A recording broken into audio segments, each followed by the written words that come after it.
Hello, May. Happy 60th birthday. Sana'y nasa mabuti kang kalagayan ngayon. Ang health mo, May, lagi mong aalagaan. Ang sugar mo, babantayan mong mabuti. Mabuti. May, ang sugar, iwas-iwas ha. Okay lang tumaas ang presyo ng sugar. Huwag lang ang sugar mo tumaas. Alam naman natin, ang magpagamot dyan sa atin napakamahal, parang ginto. Kaya, May, alagaan mong mabuti ang kalusugan mo.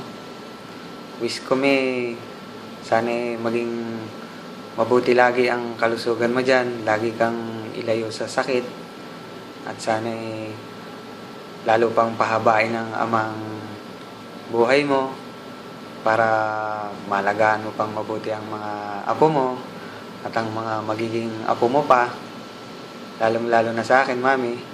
Alam mo naman, sana nga by next year. Pero next year, tuloy na to. Wala nang makakapigil. Tuloy na. Ayun. Salamat din sa mga nagpunta sa birthday ng mami ko. At sana lagi din kayong nasa mabuting kalagayan. Ayun, May. Happy birthday. I love you. Miss you, May. Mwah.